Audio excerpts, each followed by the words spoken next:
Morning, guys. Welcome to Coffee Chat.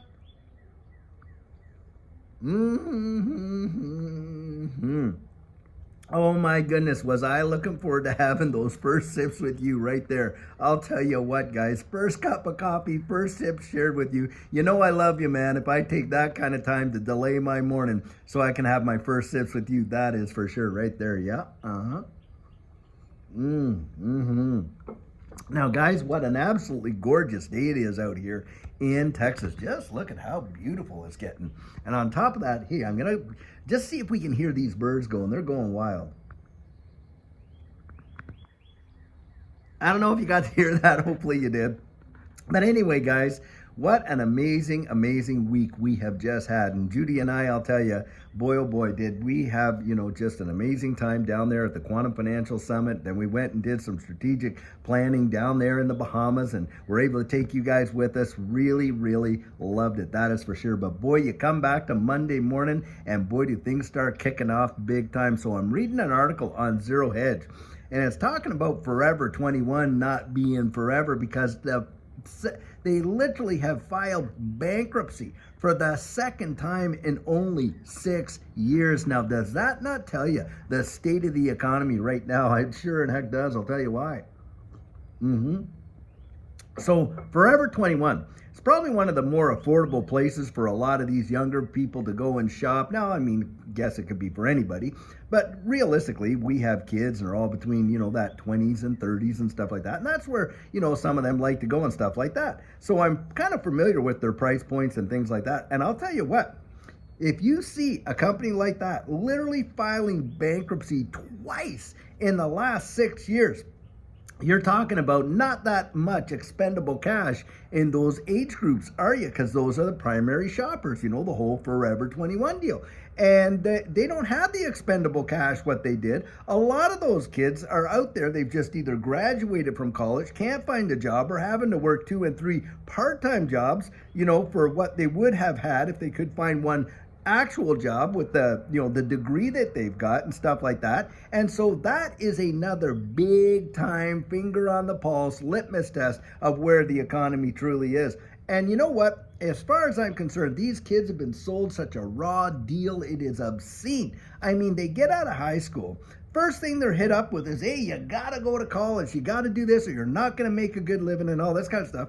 And then they slap on them, $25,000 to $50,000 a year to go to college, and then they get out and they got a whopping $125,000 or almost $200,000, student loan to pay back and all this kind of stuff.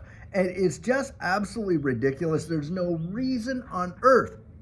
But you know what it is, guys? It's the whole debt cycle. They want to start them off in debt. And what is one of the first things they offer them when they get in their first year of college? Hey, here's a credit card. You don't have a job. We know that. And you're going to school. Oh, we know that too. But you know what? You need a $10,000 to $15,000 limit on a credit card when you've never really even had one prior to that. And what do you think happens there, guys? Yep, they get stuck in the whole hamster wheel cycle like they tried to get us all on.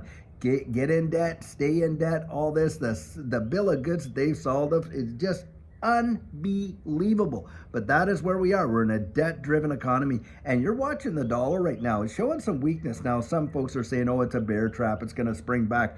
Really don't know. But the fact of the matter is, how on earth could you be printing trillions of dollars of new money every 75 days and then turn around and expect your dollar to actually increase in value? It is truly ridiculous, but that's what's going on.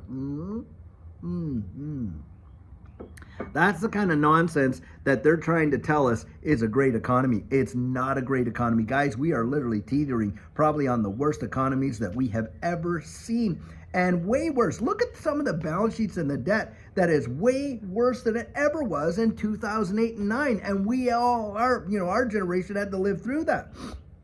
That impacted Judy and I so much. It was absolutely huge how the impact it had on our life. And it took us almost a decade to get through that. And then what were we hit with? Well, we were hit with this whole deal, weren't we? And what's really wild is the whole global economy came to a screeching halt. and you had nothing. You had no service business, you had no transport, you had no anything, manufacturing, nothing. And yet one of the biggest secular bull runs the world has ever seen. Come on, guys. We know that it's all the central banks. They're buying up the market. They're manipulating the whole thing. The whole philosophy is debt, debt, debt. You take the Federal Reserve's ability to issue one new dollar and it's game over. The house of cards will come crashing down in lightning speed. But guys, we know that they are blowing up what we have, this balloon, this debt-driven economy, because they are transitioning us into a brand new system. We know it, we know it, we know it. You can see the handwriting on the proverbial wall. And you got all of these other things going on to tell you that. Just go over and read the IMF and see what Christine Lagarde had to say when she was the head of the IMF. She's now head of the European Central Bank and all this kind of stuff. I mean, these guys are literally all partisans to it. You know, all these central banks working together and all that kind of stuff. And Basel III coming in July 1st and all the requirements on all these banks and things like that. You're going to tell me that they're not moving us into a new economy? They are, guys, and they're going to be doing it a lot quicker than most people think. Think of this. So you got an administration right now, and when Trump was in office the first time, well, he was poo-pooing Bitcoin and all this and that. Wow, he's singing a way different tune now, isn't he, guys? You know what? It's my expectation that it's not just because, oh, well, you know, he's woken up to, they've always been awake to the reality. It's where we are on the chessboard. That's exactly what it is. And this is why I believe that getting into this digital asset space could literally represent a flight to safety. And Larry Fink himself had said that, you know, he's the CEO of BlackRock, for those who don't know. Anyway, he's the CEO of BlackRock, and of course, what do they got? 11 to 13 trillion dollars assets under management. He literally came out and said that, hey, you know, these digital assets could be a flight to safety, like you know, gold and silver. And the reason I believe that is because of what they're moving into us into, guys. It is literally the rails for this new economy. It is. Wow. And what blows me away, I mean completely blows me away, is how few people are literally clued in. They have absolutely no idea. Judy and I, when we got back from the airport, we had our driver driving us home and whatnot. And so anyway, we were he asked, what we did, and we told him what we do and all this kind of stuff. And, you know, we started talking about these digital assets. He had no clue. I mean, zero, none, zippo. I mean, he may have heard of Bitcoin, but he had no clue of what's coming. And so we shared with him, you know, different things like that. He says, well, I'll have to look into that. I hope he does, because I'll tell you what, guys, even today, to pick these assets up right now at under $2.50, as far as I'm concerned, is the steal of a century.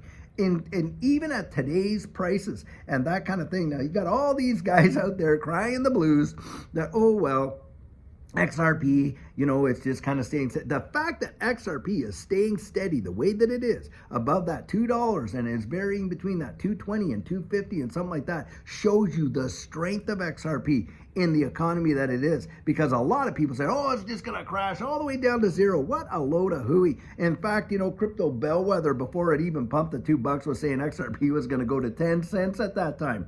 Can you imagine? And think about how many people got fudded out of their positions when it was literally they had bought it under 50 cents. But this guy's coming out telling them it's going to go to 10 cents, got fudded out of their position with that fear, uncertainty, and doubt, and literally missed out on some of the biggest gains they could have ever seen in a lifetime. I mean, you mean 500% gains.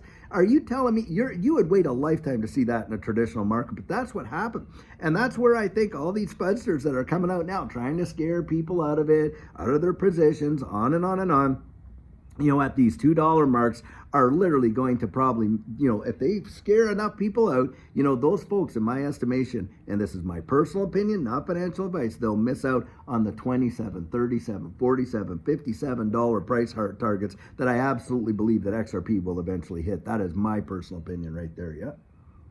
And guys, the reason I believe it is because of what I have seen in the broader economy. And we are literally, I'm telling you what, I am reading hundreds of articles all the time, and it literally keeps your finger on the pulse. Not that I agree with every article that I read either, but it kind of gives you a sense of what's going on out there in this space. And you kind of piecing puzzles together, connecting the dots, kind of thing like that.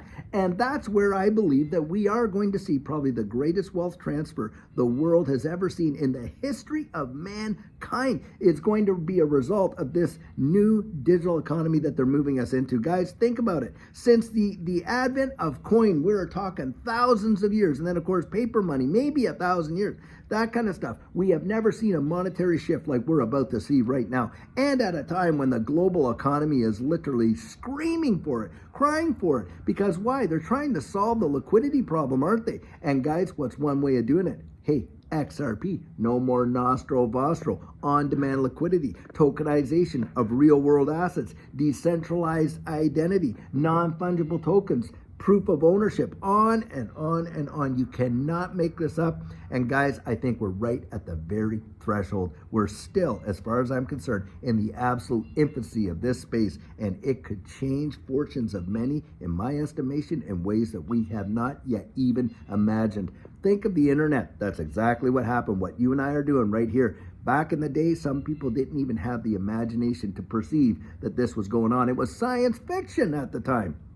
And yet, here we are. Guys, do I believe we're going to see this whole thing shift in a massive way? You better believe I do. That is exactly what we think. Yep. And I'll tell you what, guys, I want you there. I want you there so much. You don't even understand why. Look, Judy and I, we have come from very grassroots beginnings like most everybody else out there that's following this space. And I'll tell you what, it revolutionized our lives. And if there's anything that I can do to help it happen for other folks, guys, I want to encourage you. Investigate it, research it. That's the best I can do. I can't, if I could talk you into it, come on, someone else could talk you out of it. Go out there, dig this up. You owe that to yourself, and you will thank yourself so much that you took the time to do it. That is exactly what I believe in. Guys, I'll tell you what, I'm meeting up today with a bunch of folks doing the coaching and stuff like that, and I cannot wait to meet up with them because it is such a great opportunity for us to get together, meet one another, talk about this space, and really start thinking strategically. So I'll tell you what, guys, until later on today when we'll have another amazing video for you. Have a great one and take care.